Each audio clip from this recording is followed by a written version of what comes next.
in the Republican senator from the great state of Arkansas, Tom Cotton. Senator, good morning to you. Good morning. Hope you all are well. We're doing well.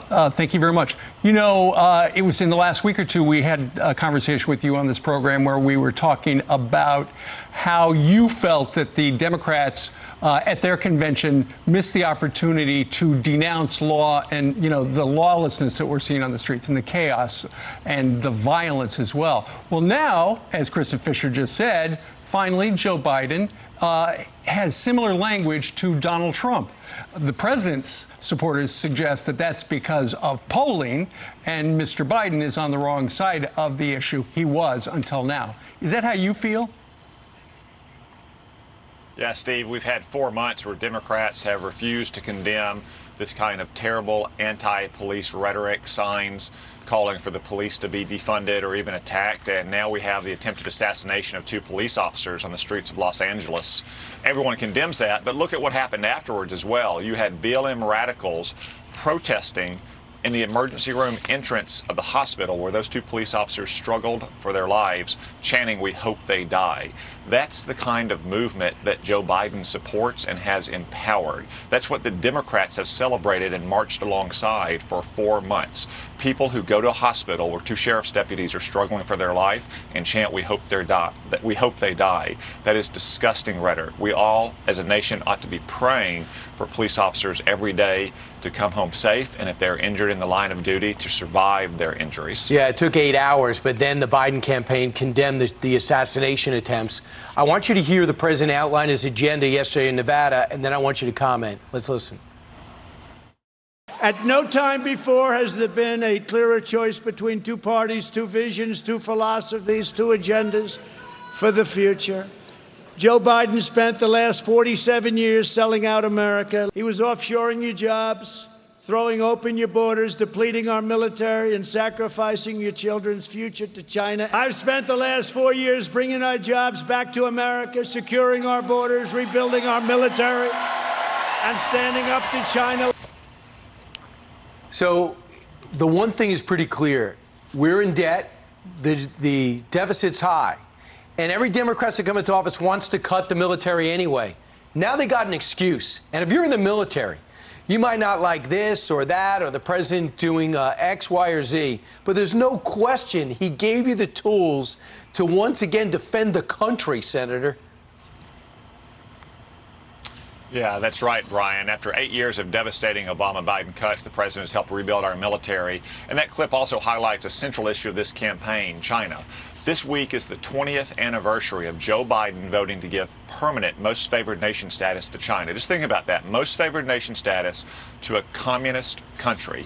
And over the last 20 years, that decision supercharged the loss of American manufacturing jobs. And Joe Biden just defended it last week. That's why I'm introducing legislation this week that would repeal permanent most favored nation status and require the president and the Congress to decide on it annually. So just to take something from the last couple months, let's say China shoots missiles at our ships in the Western Pacific or cracks down on Hong Kong, then we would be able to say each year we are not going to renew most favored nation status for China. Joe Biden supported that 20 years ago. Joe Biden supports it now. Joe Biden will continue to send our jobs to China if he's the president.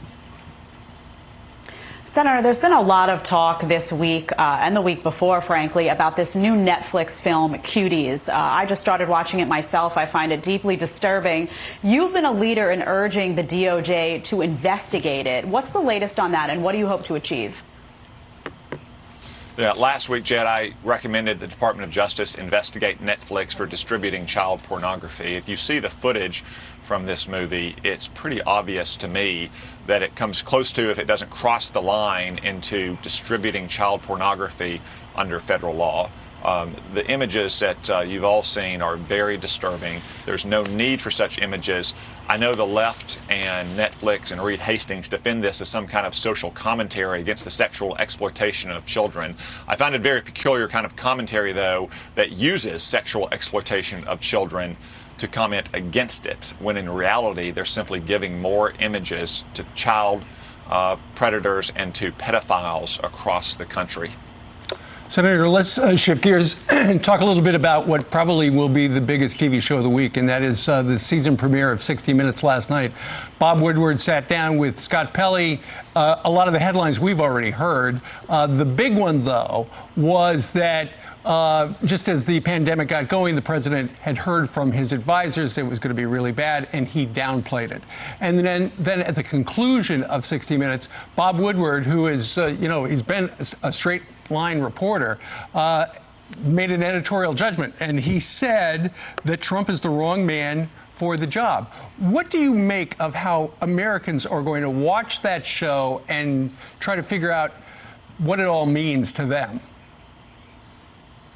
I think this is just more of the media wing of the Democratic Party trying to attack the president 50 days before the election. Look, no one was ringing the alarm about the coronavirus before me. In the Nancy Pelosi and Adam Schiff-driven partisan impeachment in January, it was hard to get a word in edgewise in Washington. I was telling anyone that would listen that this virus was deadly and that we needed to take immediate action. That included the president in mid to late January. And what did he do? On my advice and the advice of his advisors, he immediately shut down travel from China. What did Joe Biden do? He condemned that decision as racist and xenophobic. That just goes to show you what they both viewed at the time, back when so few people, or when very few people understood how dangerous the virus was or what action should be taken. President Trump did the right thing. He protected Americans by shutting down travel. Joe Biden and the Democrats attacked him for that, even as people like Nancy Pelosi and Bill de Blasio continued to encourage people into February and even March to go out to large gatherings in their cities. So Scott Gottlieb kind of blew me away yesterday on Face the Nation. And, he's an outsider. He has insight, and he's respecting the administration. But he's been critical of the administration. And he just sobered everybody up, took politics out of it, and said, look, I was calling the CDC. I was saying, are you sure we're looking at this in the right way? Are you sure you're treating this as a flu? What do you mean it's not here? Are you sure it's not here yet? And he said the president has to count on his science people. And if his science people are telling him one thing that is serious, but we have a test for it, and we're treating it like treating it one way, and it ends up coming in a different way, what do you expect the president who spent 50 years in business to know about this pandemic that's the first thing like it we've seen since 1918? Yeah, Brian, I think Scott was right about that. Dr. Fauci has even said that he didn't hear any discrepancy between what the president said publicly and what the president said privately at the start of the pandemic. And Dr. Fauci and many of our other public health professionals were recommending against mass usage as late February and early March. They later reversed that as more evidence came to light.